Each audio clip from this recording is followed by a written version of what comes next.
should I know? I don't like it. You should learn not to bark. You shouldn't rob the dead. You take coins from I didn't their take mouth. coins. I exchanged them for smaller valuables. It's terrible. The gods notice, and you know you insult You people. bite people. I'm a dog. It's my business to bite people. Athenian pig! That's you. Do you know where you are? Look around. Are there bones at your feet? Ask them about the monster. Ask them how to get out. We should never have come to Crete. I've never liked islands. You get stuck on them. A labyrinth. This must be the labyrinth of Knossos. Nobody's been here for centuries. This was the Minotaur's prison. 1,000 Athenians died in these passages. 1,000? That's a nice round number. Let's leave it at that. The Minotaur must have charged that way. Trampled that very path. The Minotaur, when you say charged, do you mean... What do you mean? Charged. Charged. Half man, half bull, mad with hunger and sadness. Until a hero came with a bold heart and a bright sword.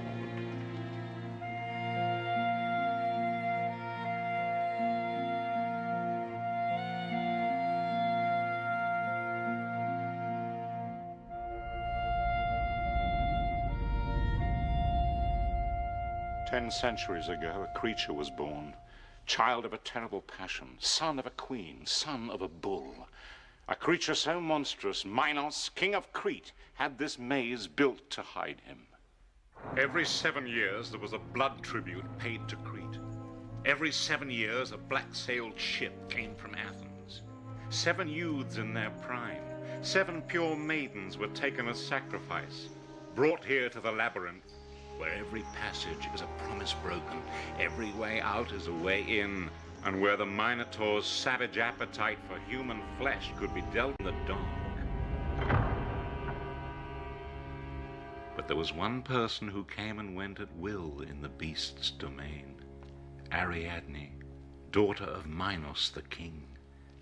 Every day she visited the creature, cared for it, pitied it down in the dark, shut away with its secrets. Shh. It's me. I'm here. Come close. Come here. She knew the heart was human, no matter what the face. Come close. No matter what she saw, no matter what she heard. The cries of the victims, the pitiful cries. Awful. Awful. Many leagues away from Crete, a bull was being sacrificed, watched by a mother and her son, Theseus. She had never told him who his father was, bound by a promise made 17 years before.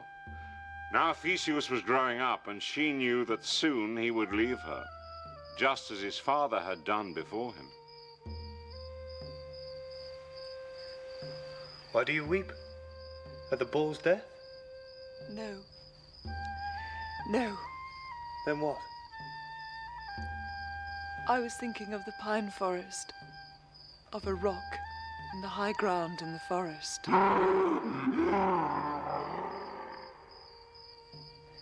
When you can move the rock, you will find out who your father is.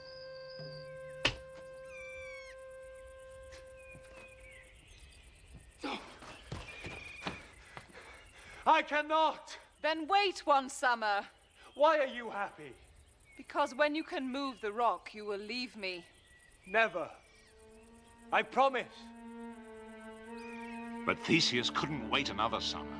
He was there, morning after morning, straining at the rock, tearing his muscles, until one day, the dawn still damp in his hair, he felt the rock give. Then, with one last effort, he heaved it away.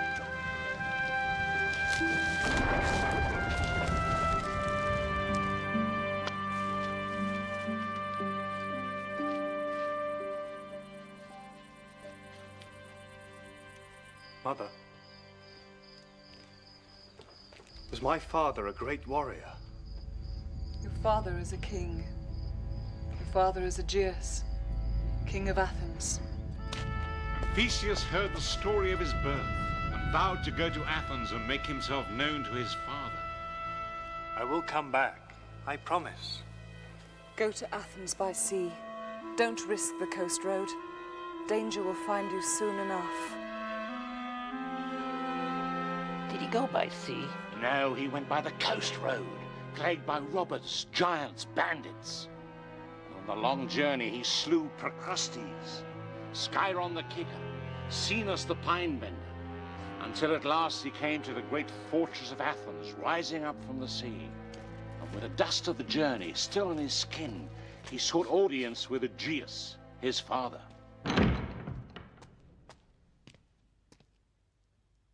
It was 17 years since Aegeus had left Theseus's mother. Now his beard was grey, and another woman was by his side, Medea. I thank you, Lord, for greeting a stranger. Word of your great adventures reaches the king. Slayer of giants, we hear. Scourge of bandits. I wish the road between my home and Athens safe for travelers. Where is that home? Troyzine, in the west. Troyzine? My lord is trusting. I tell him, as his priestess, as mother to his sons, be wary of those who arrive with blood on their hands. I seek purification from the king. Of course you do. What is your name, warrior? Theseus, Lord. Your lineage? Some say my father is of the sea. Some say he is a great king. The king is insulted by riddles. Does he have your allegiance? I would give my life for him. I would take life from all who are his enemies. The king invites you to feast with him this evening. First, with his blessing, go to the river Cephissos and be purified. Then you are welcome in Athens. I don't like her. She's a witch. She was a witch. She was also a mother, and she knew Theseus. She knew nothing would stand in his way. Not love, not fear, not a promise. Theseus went to the river Cephissos and washed himself in readiness for the feast. Medea, wanting the kingdom for her own sons, also made preparation, mixing secret herbs and poisonous spices. Welcome, hero. My lady, my lord. Your sword? Forgive me, Lord. I wear it in peace. Drink, friend. Drink the wine. No! Theseus! My son! My son! Seize her! Seize the sorceress!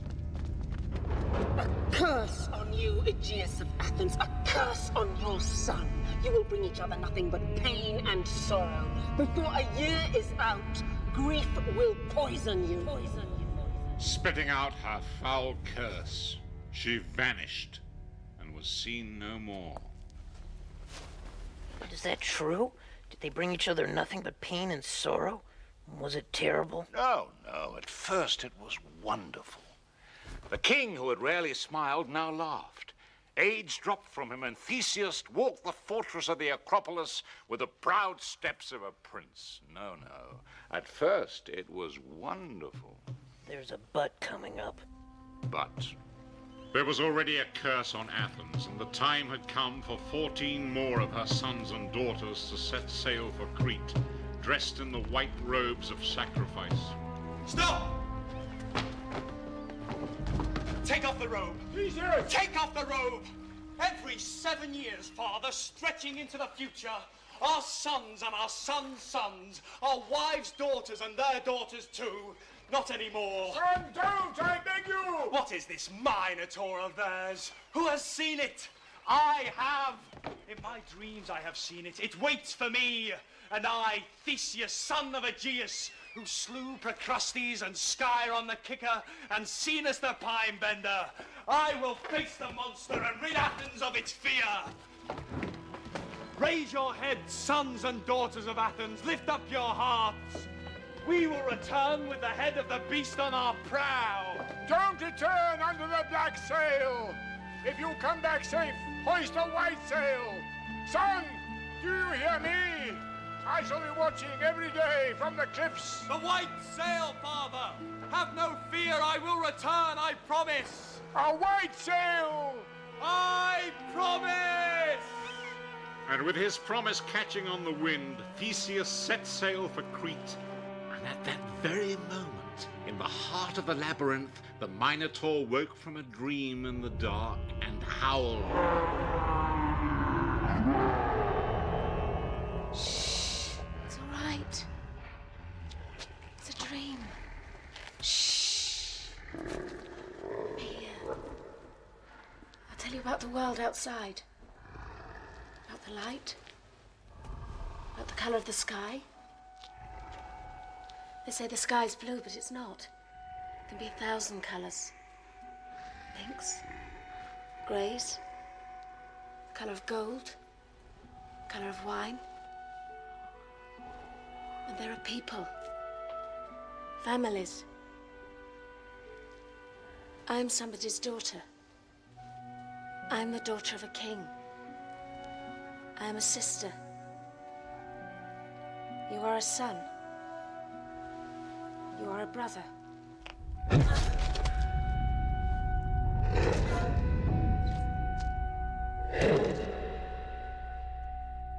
As Ariadne came from the labyrinth, ran from the monster left with its secrets, Theseus, son of Aegeus, sailed into Crete. And as the children of Athens came before her, Theseus, the hero, stood defiant. And as he saw her, as she saw him, the threads of their lives crossed, tangled, knotted them together. Kneel, Athenian. Who am I kneeling to? Ariadne, daughter of King Minos. If I said Athenian, I implore you, I beg you, kneel before me. Would you do that? How could I refuse?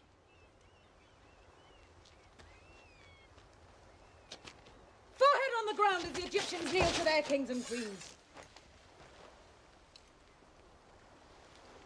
Who are you? Theseus, son of Aegeus. The king's son? And you go to the Minotaur as sacrifice? Or did you think you would kill it? I think I was a fool I think so too. when I gave you a civil answer. Take him away, so die all enemies of my father. As the guards lifted him up, he felt her press something into his hand. It was a key. She gave him a key? Oh my goodness, this is getting exciting. Theseus was locked with the others in the deepest, darkest dungeon of the palace. Those that slept shook with their nightmares. Those who couldn't sleep were fixed on their fate. Death playing over in their minds. How they would die. What they would feel. Whether the pain would be quick or slow, or Zeus help me! Athene help me!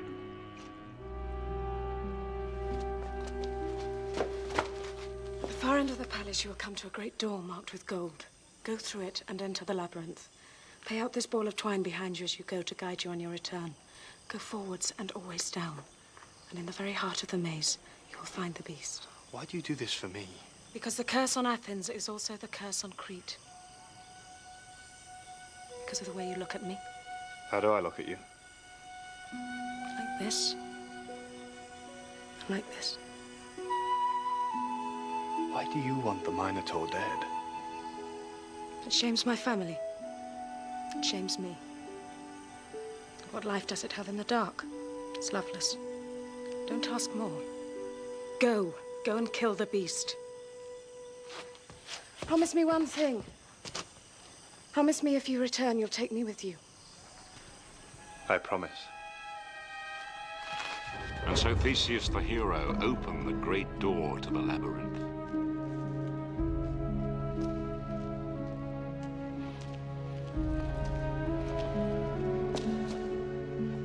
He knew immediately the beast could sense him.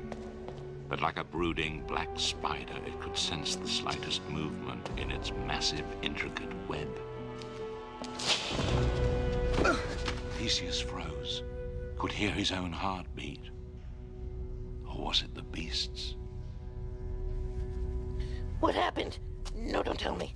No, tell me. This is terrible.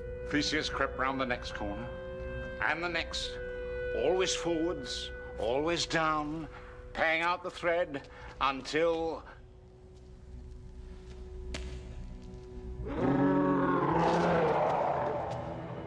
power of a bull, the guile of a man. It knew every inch of its domain. Wherever Theseus went, it knew another way, suddenly appearing, smashing through passages, maddened, wild, famished.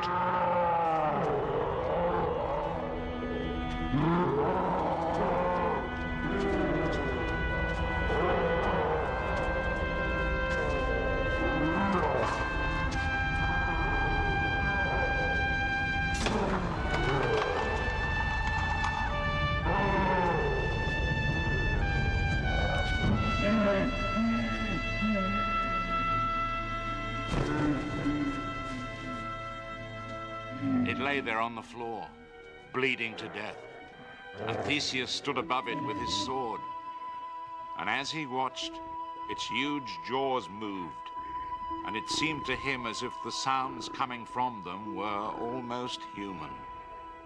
Mother, it seemed to say. Mother, father, brother, sister.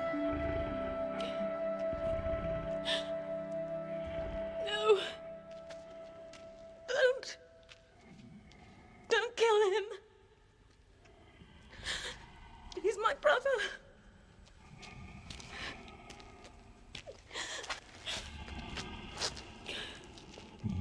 Please. He's my brother. Move! Move away! Theseus, son of Aegeus!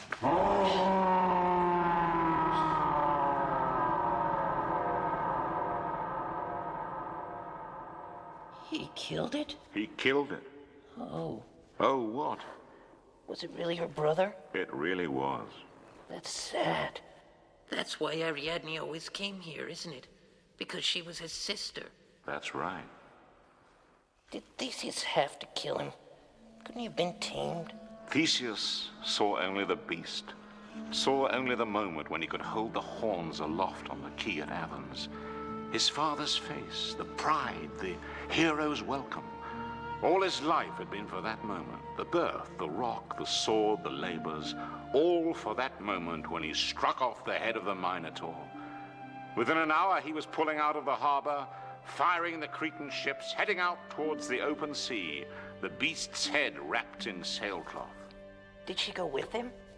She did go with him. She loved him. From the first moment she'd seen him, she loved him. But already she saw his heart was growing cold and famous, and she was forced to look on the bloodied sail which covered her brother's head, and the burning of her father's mighty fleet.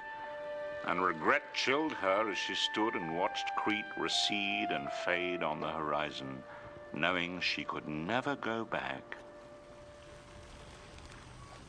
The next night they put in at Naxos, certain of their safety, danced the dance of the crane. The 14 Athenians danced the ritual steps of victory, feasted late into the night, the fires, the wine, the triumph flushing their faces. And Ariadne watched, pale as sin, watched and waited for her new lord to join her, waited for him to lie with her. And when the fire had died to its embers, when the wineskins were dry, when his feet could no longer carry him, Theseus came to her. And all night he promised her anything, everything. The promise of a man to a woman. The promise his father had made to his mother. And broken. So he married her. When Ariadne woke, the bed was empty. The sun beat down on the white sand. She looked for Theseus, but he was gone. She ran to the shore, running through the ashes of the feast, running in the footprints of the dance into the water, as the ship with the black sail carried Theseus to Athens. Theseus! Son of Aegeus! Breaker of promises! Betrayer!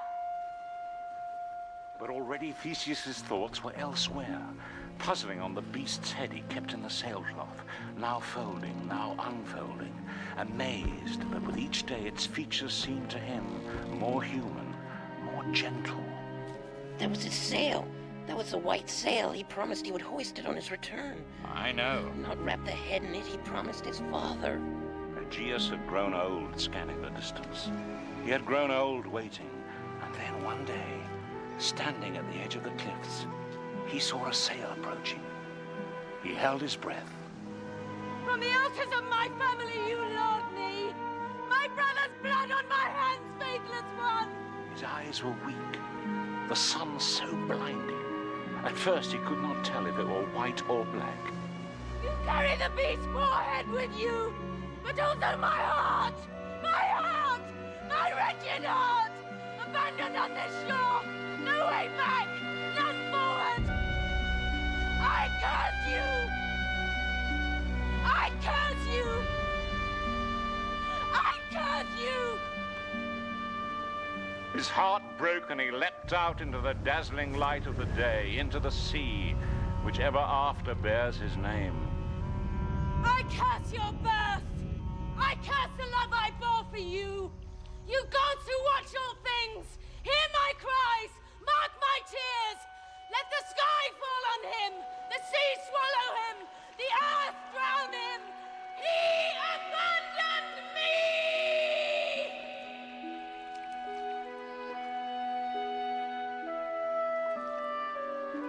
Theseus, son of Aegeus, bull slayer, king of Athens.